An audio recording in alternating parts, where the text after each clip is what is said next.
Capítulo 22. 3 horas. A hora mais escura.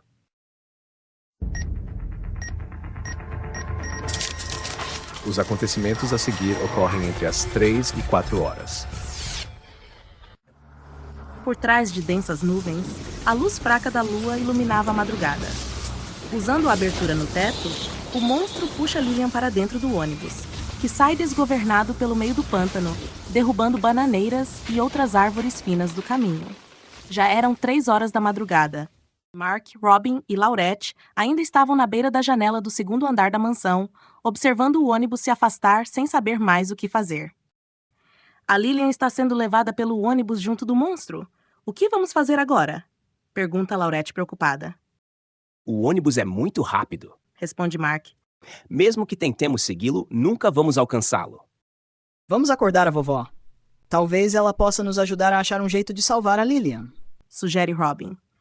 Todos vão até o quarto da avó e encontram-no todo desarrumado, como se tivesse acabado de acontecer uma luta ali. O que aconteceu aqui dentro? Estranha Laurette. A vovó foi sequestrada. Exclama Mark preocupado. E eu já desconfio quem seja o sequestrador. Anuncia Robin. Quem, Robin? Pergunta Laurette. Eu acho que foi o Afrôncio. Tive a impressão de ver os olhos dele observando por trás da pintura enquanto estávamos conversando sobre o touro. Então é por isso que ele parecia chateado quando nos levou nos quartos, conclui Laurette. Ele deve ter ouvido quando a vovó disse que ia demiti-lo e que se vingar. Se ele a levou da mansão, talvez consigamos ver em que direção ele foi pelas câmeras. Diz Mark correndo de volta para a sala dos monitores junto com Robin e Laurette. Ao entrarem na sala, todos encontram a coisa sombria de capuz, de pé, na frente das telas, que se vira bruscamente levantando uma foice para atacá-los. Eles escapam por pouco do golpe e fogem pelos corredores, descendo as escadas e saindo assim da mansão pelo portão do jardim.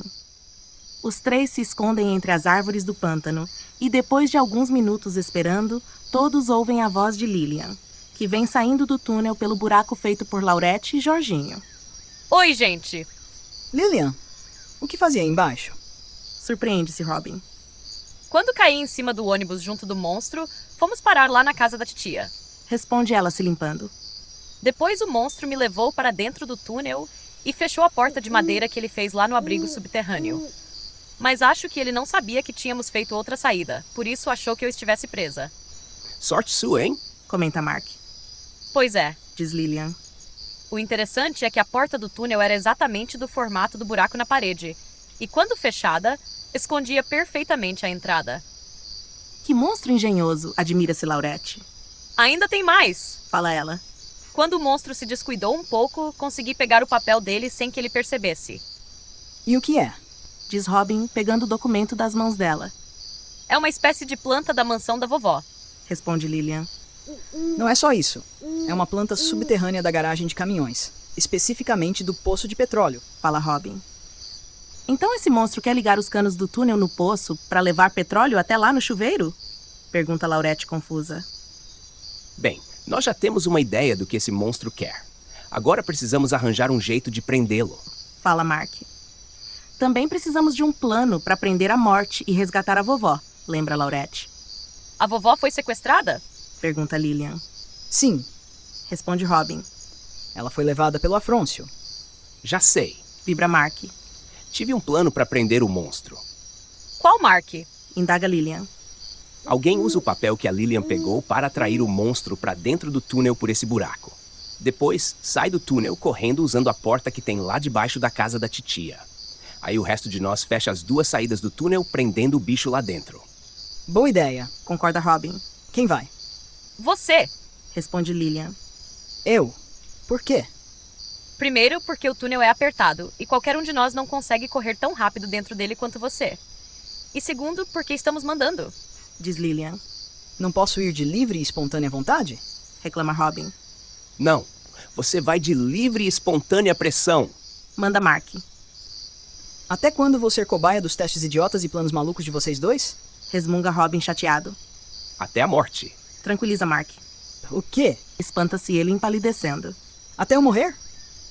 Não é isso, bobo. Explica Lilian. É só até bolarmos outro plano para pegar a morte, entendeu? De repente, o chão começa a tremer e barulhos de árvores despencando cortam o silêncio da madrugada. Depois disso, todos têm uma grande surpresa. Todas as assombrações que os assustaram o dia inteiro surgem de todas as direções e vão para cima deles. De um lado, vinha o sombrio fantasma azul dirigindo o enorme guindaste que derrubava árvores no caminho. Do outro lado, o ônibus a toda velocidade com a criatura verde em cima. E de dentro da mansão saía o estranho encapuzado com a foice na mão. Tem um monte de coisas vindo pra cima da gente, grita Laurette desesperada, correndo com os outros. Os 4 se escondem atrás de espessas moitas que tinham ali próximo. O ônibus faz uma curva fechada para dar meia volta e persegui-los. Mas nisso, o monstro escorrega de cima do veículo, caindo no chão, próximo da morte que vinha correndo. Enquanto isso, o fantasma dirigindo o guindaste passa direto por todos e vai rumo à casa. Vejam! O guindaste vai bater de frente com a mansão da vovó! Grita Lilian. Isso se o lugar inteiro não afundar antes. Exclama Mark. Boa parte do chão está oca. A mansão da vovó pode desmoronar. Assim também como um bom pedaço do pântano. Nessa hora, a coisa de capuz começa a tentar tomar um estranho controle remoto que o monstro segurava. Olhem, o monstro e a morte estão brigando pelo controle da TV. Diz Robin, vendo aquela estranha cena cômica. Devem estar querendo assistir a sessão da madrugada. Não é controle de TV coisa nenhuma. Fala Lilian. Vi essa coisa na mão do monstro enquanto eu estava com ele no ônibus. Enquanto os dois brigavam pelo objeto, puxando pra lá e pra cá, o ônibus fica completamente sem rumo. E depois de dar algumas voltas em círculos, se choca contra o guindaste que já estava a poucos metros de atingir a mansão. Por fim, o enorme guindaste tomba. Instantaneamente o chão racha e começa uma grande devastação. A parede dos fundos da gigantesca mansão desmorona-se em pedaços, levando alguns caminhões da garagem que escorregam para dentro do buraco. Várias árvores começam a afundar e cair como dominó, formando uma comprida trilha de devastação por onde passava o túnel até chegar à casa da tia. Todos os que estavam por perto afundam na destruição. Vários minutos depois, Lilian, Mark, Robin e Laurette acordam no meio do barro mole e da nuvem de poeira. O que aconteceu? Pergunta Robin. Não sei, responde Laurette, levantando meio tonta. De repente, tudo começou a afundar. No outro lado da devastação, na garagem de caminhões que está metade destruída, aparece Jorginho gritando. Gente, a água já ferveu, mas a panela é muito pesada para eu levar. Grita ele olhando em volta. Hein? O que vocês fizeram com esse lugar enquanto eu não estava? Esquece isso, Jorginho. Responde Laurette aos gritos. Onde estão o fantasma, o monstro e a morte? Pergunta Lilian. Ainda estão desmaiados? Responde Mark. Vamos prendê-los enquanto é tempo. Diz Robin correndo para tentar arranjar uma corda. Depois de amarrarem os 3 indivíduos inconscientes, todos os arrastam para a sala de entrada da mansão, onde descansam ofegantes pelo esforço feito. Ufa, não sabia que assombrações pesavam tanto. Diz Lilian. Vamos ver quem são eles. Fala Jorginho. Esperem, vamos primeiro ligar para a polícia. Assim é mais seguro, sugere Laurette. Mas eles vão demorar um século para chegar aqui. Mark mal fecha a boca e todos já ouvem as sirenes das viaturas da polícia que invadem o portão de entrada da mansão e estacionam na frente das escadarias da porta. Égua!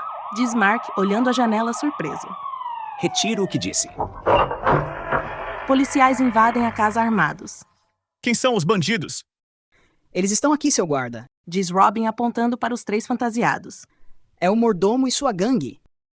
Que mordomo? Pergunta Afrôncio entrando na casa, acompanhado dos policiais.